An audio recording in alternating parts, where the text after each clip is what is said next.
नमस्कार. ठरलं तर मग ह्या मालिकेत आज आपल्याला पाहायला मिळणार प्रतिमा सुमनची कंडिशन खराब झाल्यानंतर तिला खोलीत घेऊन येते. तिच्यासोबत सायलीही येते आणि मग त्या दोघीजणी तिथे गप्पा मारत असतात. तर प्रतिमा त्या दोघींना म्हणते की मी इथे सुमनसाठी कॉफी घेऊन येते, तुम्ही दोघी थोडा वेळ गप्पा मारा, आलेच मी, असं म्हणून ती कॉफी आणायला जाते. इथे मात्र आता सुमन पॅनिक होऊ लागते की मला ना भाऊजींची आणि वहिनींची ही अवस्था पाहवत नाही. माझ्या बाबतीत ते किती काळजी करत आहेत, त्यांना खूप त्रास होतो आहे माझं ह्या असल्या अवस्था पाहून. मला असं वाटतं त्यांना सगळं सत्य सांगून द्यावं ह्यांचं. पण इथे सायली म्हणते आपल्याकडे पुरावा नाही. ते गयावया करतील, रडतील, भाऊजींना आणि वहिनींना ते कन्व्हिन्स करतील आणि मग ते पुन्हा एकदा ह्याच घरात वावरतील. मग तुम्हाला त्याच यातना पुन्हा भोगावे लागेल. आपल्याला ना असं काहीतरी सबूत मिळवावं लागेल ज्याच्यामध्ये स्पष्ट दिसेल की त्यांनी कबुली दिली आहे, की त्यांनीच किडनॅपिंग केली आहे, त्यांनीच आजपर्यंत तुम्हाला खूप त्रास दिला आहे. हे सगळं मिळवल्याशिवाय आपल्याला आपलं हे वेड्यापणाचं नाटक संपवता येणार नाही, असं सायलींनी सांगितलेलं असतं. आता खूप कमी वेळ उरला आहे, तर आपल्याला लवकरात लवकर पावलं उचलायला हवी, काहीतरी पुरावे ठोस मिळवावेच लागेल. इकडे कल्पना घरी स्वयंपाक करायला किचनमध्ये उभी असते. दारातनं कोणतरी डोकावून पाहत असतं, हे तिला लक्षात येतं आणि ती दाराकडे पाहते आणि म्हणते तिथे कोण आहे.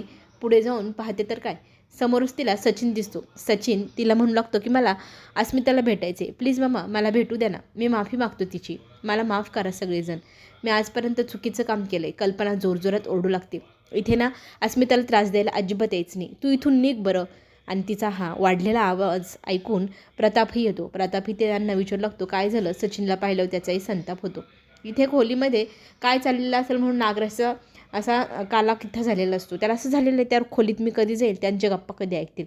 त्याला खरं तर ही भीती आहे की त्या खोलीमध्ये जर सायलीला सुमनने सत्य सांगितलं तर. याच भीतीपोटी तो सतत त्या रूमच्या बाहेर पाहत असतो, चक्रा घालत असतो. तितक्यात प्रतिमा कॉफी घेऊन जायला येत असते, तर लगेच तिच्या हातातनं कॉफीचा मग हा नागराज घेतो आणि म्हणतो की मीच जातो, तिला देतो, तिची तब्येत बरी नाही ना, तिच्याकडे लक्ष ठेवायला हवं, असं म्हणत तो तिथे कप घेऊन निघालेला असतो. इथे सायली आणि सुमन गप्पा गोष्टी करत असतात, काय करायचं पुढे प्लॅनिंग वगैरे.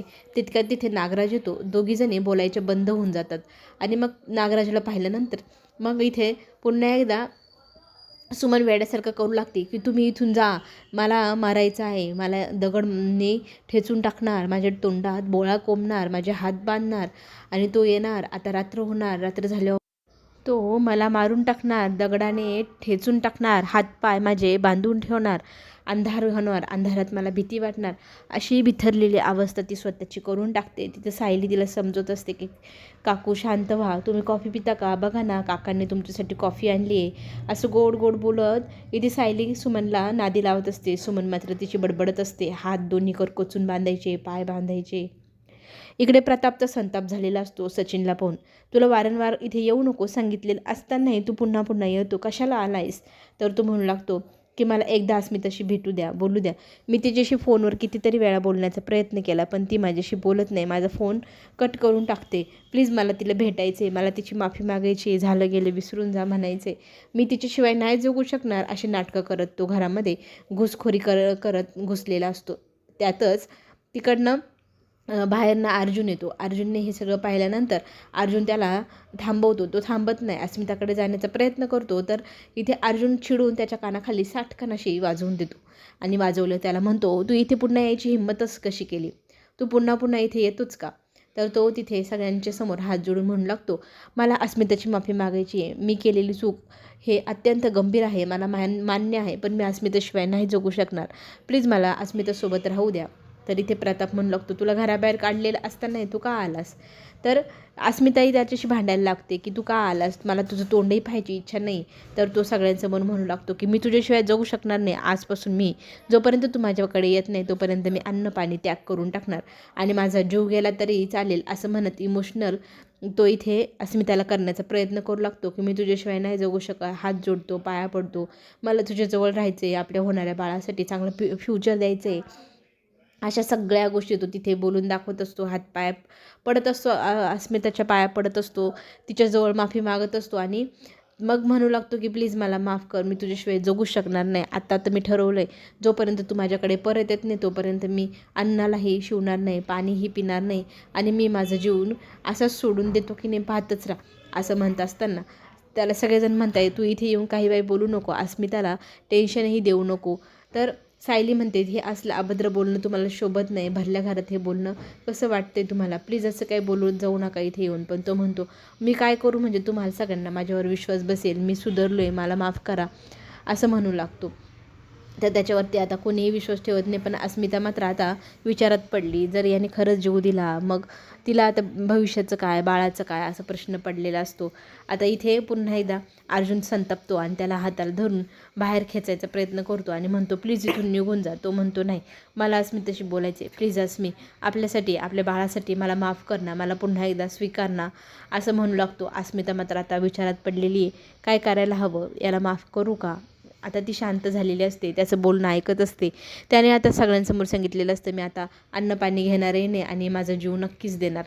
तर प्रताप त्याला समजावून सांगत असतो की जोपर्यंत इथे अस्मिताची डिलिव्हरी होत नाही सुखरूपपणे तोपर्यंत तिला टेन्शन द्यायला, पुन्हा या घरात पाय ठेवायचं नाही, नाही तर तू आहे आणि आम्ही आहे. पण तो म्हणतो मी तिच्याशिवाय नाही राहू शकणार, माझ्यावर विश्वास ठेवा, मी सुधारलो आहे आणि मी केलेली चुकीची मी तुमच्या सगळ्यांची पुन्हा पुन्हा माफी पण मागतोय, तरी तुम्ही कोणीही मला माफ करत नाही आहे असं म्हणतो. अस्मिताला पुन्हा एकदा ब्लॅकमेल करू पाहत आहे. अस्मिता मात्र आता त्याच्या शब्दांच्या घोळात अडकल्या जात आहे.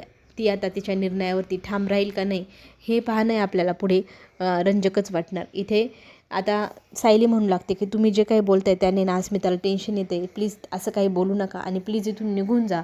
आणि असलं अभद्र बोलणंही त्यांच्या कानावर पडायला नको. त्यांच्या कानातनं त्यांचं बाळही ते ऐकते, त्या बाळाच्या मनावर काय परिणाम होईल याचा तरी विचार करत जा. काहीही बोलून कसे काय तुम्ही मोकळे होत आहेत, तर जा इथून. इथे अस्मिता जोरात चिडून सचिनला सांगते आणि सचिन मग रडत रडत बाहेर निघालेला असतो. अस्मिताकडे पाहत असतो आणि माफी मग कर असं म्हणून एकदा तो तिला सांगू पण लागतो. आणि अस्मिता बिचारी खूप जास्त रडू लागते. तिची ढासळलेली अवस्था पाहून इथे सायली सगळेजण टेन्शनमध्ये येतात. तिला जवळ सायली घेते आणि मग ती सायलीच्या खांद्यावरती डोकं ठेवून रडू लागते. संध्याकाळ झाली. आता इथे सुमनजवळ प्रतिमा बसलेली असते आणि नागराज तिकडनं येतो आणि म्हणतो की तुला भाजीपाला आणायला जायचं होतं, आठवड्याभराचा भाजीपाला, तर तू जाऊन येतेस का. तर प्रतिमा म्हणते नाही, रविराज घरात नाही तर मी इथे सुमनला एकटे नाही टाकू शकत. तर तो म्हणतो मी आहे ना, पण ती टाकायला तयारच नाही सुमनला त्याच्याजवळ, एकटं नाही सोडणार असं म्हणू लागते. तर तो म्हणतो मी तिचा नवरा आहे आणि कोणत्याही बायकोला नवऱ्याच्या सहवासात राहायला आवडेलच ना. प्रतिमाला तो घोळात घेऊ लागला. इथे मात्र सुमन विचारात पडते. आता सुमन एक गोष्ट विचार करते की माझ्याकडे खूप कमी वेळ आहे आणि जर सगळेजण घराच्या बाहेर गेले तर मला संधी मिळेल यांच्याशी नीट बोलण्याची, यांच्याकडनं कबूल करून घेण्याची. तिच्या डोक्यात एक प्लॅन आला आहे. ती आता इथे एकटी राहायला तयार आहे असं स्पष्टच प्रतिमाला सांगते. प्रतिमा म्हणते मी नक्की जाऊ ना भाजीपाला आणायला, तू भाऊजींसोबत राहशील का. तर ती होकार देते आणि इथे नागराजी म्हणतो बघ ती माझ्यासोबत थांबणार आहे, तर तू भाजीपाला घेऊन ये, तोपर्यंत दादाही येईल, आहे आम्ही इथे. आता सुमनने ठरवलेलं आहे की जसं सायलीने सांगितलं ना आपल्याकडं कमी वेळ पुरावा मिळवायचा, तर तिनेही पुरावा मिळवण्याचा प्रयत्न आता करायचं ठरवलेलं असतं. नागराच्या तावडीत ती एकटी राहायला तयार आहे आणि त्याच प्रयत्नातनं तिला एक संधी मिळणार स्वतःला सिद्ध करण्याची, स्वतःसाठी पुरावे निर्माण करण्याची. ती आता खंबीरपणे म्हणते की हो तुम्ही जा आणि मी यांच्यासोबत थोडा वेळ राहील. मग प्रतिमाही तिची परवानगी घेते आणि मी थोड्याच वेळात लवकर परत येते असं सांगून तिथून जाऊ लागते. तर त्या गोष्टीला सुमन ही होकार देते. नागराजनं मात्र आनंद होतो. आता हिच्याशी आपल्याला निवांत बोलता येईल आणि घाबरवता पण येईल. अस्मिता फार इमोशनल झालेली असते. तिलाही तिच्या नवऱ्याची अवस्था झालेली पाहून खूपच वाईट वाटत असतं. तिचं मन तुटत असतं नवऱ्यासाठी आणि ती त्याची अवस्था पाहून खूपच घाबरी झालेली असते. बाळाच्या मनावर काय परिणाम होईल या गोष्टीने आजी पण तिला समजूत घालते की तू जास्त विचार करू नको. ती सांगते की मी किती ठरवलं नाही विचार करायचं नाही, तरी ते माझ्यासमोर येतच जातं. काय करावं मला खरंच काहीच सुचत नाही आणि माझ्या भविष्याचं काय होईल याचाही मला खरंच विचार पडला आहे. तर सायली म्हणते की आत्ता ह्या क्षणाला फक्त बाळाचा आणि आनंदी राहायचा विचार करायला हवा. तुम्ही जर सचिन भाऊजींचा विचार करताय ते अभद्रपणे बोलले असतीलही, पण त्यांच्याकडे लक्ष देऊ नका. फक्त तुम्ही बाळाचा आणि स्वतःचा विचार करा असं सायली समजवते. आजीचंही तेच मत असतं की त्या निर्लज्ज मनुष्याला हे सगळं करताना वाईट वाटलं नाही, त्याने कधी तुमचा विचार केला नाही आणि आता इथे येऊन इमोशनल ब्लॅकमेल करण्याचा प्रयत्न करतोय. सुमन इथे एकटी बसलेली असते खोलीमध्ये. तिथे नागराज तिच्यासाठी जेवायला घेऊन येतो आणि तिला म्हणतो, बघ तुझ्यासाठी मी काय आणले. एका मुलीचं नशीब फळफळलं आहे. तिच्या आयुष्यात तिला पहिल्यांदा तिचा नवरा म्हणजे मी नागराज जेवू घालणार, खा. तर ती नाही म्हणत असते. नाही नाही काय म्हणतेस, चल मी तुला भरवतो, असं म्हणत तो तिला जबरदस्तीने एक एक घास भरवायला सुरुवात करतो. आणि इथे अस्मिता सगळेजण हॉलमध्ये बसलेले असताना अश्विन येतो आणि अश्विन विचारू लागतो की काय झालं आहे, सगळेजण एवढे इमोशनल काय. तर सगळेजण सांगू लागतात की इथे सचिन आला होता आणि सचिनने केलेली सगळी हकीकत सांगितली जाते अश्विनला. अश्विनला फार वाईट वाटतं. अस्मिता ताईची अवस्था ही त्याला पाहावीनाशी होते आणि मग तो अस्मिताईजवळ जाऊन म्हणू लागतो की ताई जास्त विचार करू नको, आत्ता तुझी तब्येत आणि बाळाची तब्येत खूप महत्त्वाची आहे. तू जास्त विचार केल्याने बाळाच्या तब्येतीवर काही परिणाम झाला तर, आणि तू खरंच त्या निर्लज्ज मनुष्याचा विचारच करू नको. इथे सगळेजण तिला समजवत असतात. ती मात्र आता इमोशनल होते की हे सगळं काय होऊन बसलं. अश्विनही म्हणतो, जेव्हापासून हे सगळं सुरुवात झाली खरंच वर्ष होऊन जाईल. ह्या सगळ्या गोष्टींचा आता कंटाळा आला आहे. ह्या सगळ्या गोष्टींना आपली सुटका कधी होणार. अस्मिताही संतापते आणि म्हणते की जेव्हापासून मी प्रेग्नंट झाली तेव्हापासून किती अडचणी झाल्या. पहिले सचिन असा नव्हता आणि आता काय होऊन बसले. आमच्या बाळाच्या येण्याचा किती आनंद हवा होता आम्हाला, पण आमच्या आयुष्यात हा कसला प्रसंग आला आहे, असं म्हणत ती इमोशनल होते. जोरजोरात रडू लागते. तिला सावरण्यासाठी समोर इथे सायली जाते आणि सायली मग तिला जवळ घेऊन तिला समजवण्याचा प्रयत्न करते. आता इथे ना अर्जुन फार चिडलेला असतो की हे झालं ते झालं त्या सचिनमुळेच झाले ना, त्या सचिनचं मी ना कामच काढतो, त्याला ना सोडणारच नाही, असं म्हणत मोठा आवडतो दात आवडतो आणि मग तो म्हणतो की मी आत्ताच त्याच्या घरी जातो आणि त्याच्याशी चांगलंच धाडं शिकवून त्याला सांगतो की इथे पुन्हा कधी यायचं नाही. तरी ते अश्विन म्हणतो थांब दादा. मग तो थांबतो. मग म्हणतो मी पण येतो तुझ्यासोबत, मी पण त्याचं चांगलंच काम काढतो, त्याला चांगलं समजून सांगतो की पुन्हा माझ्या घरी यायचं नाही, अस्मिताईला त्रास द्यायचं नाही. दोघंही तिकडे निघालेले असतात. आजी मात्र आता दोघांनाही म्हणते थांबा.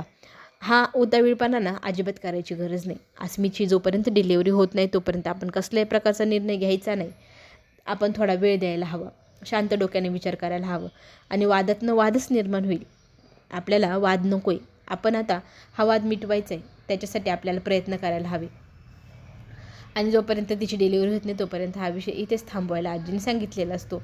नागराजने मात्र आता इकडे नाटकं सुरू केलेली आहे. इथे तो सुमनला जबरदस्ती ढोसून एक एक घास भरवायची सुरुवात करतो.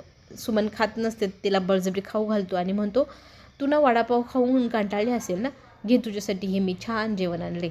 मग ती म्हणते वडापाव, दोरी करकचून बांधली, पाय बांधले, हात बांधले, अंधार आणि तूच होता ना मला बांधणारा, असं म्हणत ती आता नागराजकडे बोट करून बोलू लागते. नागराजची ते नाटकं सुरू होतात. अगो बाई तुझी तर पुन्हा एकदा मेमरी आली आहे, तू मला ओळखलंस, तुला कळलं मी बांधलं होतं तुला. तर ती म्हणते हो अंधार होता, तू बांधलं मला, महिपतला बांधलं, तोंडात बोळा कोंबला, तूच. तर तो म्हणतो हां मीच होतो तो, तुला बांधणारा, महिपतला बांधणारा, अंधारात कोंडून ठेवणारा. आता ही सगळी कबुली इथे नागराजने द्यायला सुरुवात केलेली आहे की मी 22 वर्षापूर्वी रविराज आणि त्याच्या पत्नीला त्याच्या कुटुंबाला संपवण्याचा प्रयत्न केला, तुलाही मीच बांधून ठेवलं होतं. आणि आता पुढे जे काय होईल ते पाहायला आपल्या सगळ्यांना आवडणार. चला तर मग पुढील भागामध्ये काय होणार पाहण्यासाठी चॅनलला नक्की लाईक करा, सबस्क्राईब करा. आपण पुन्हा भेटूया. धन्यवाद.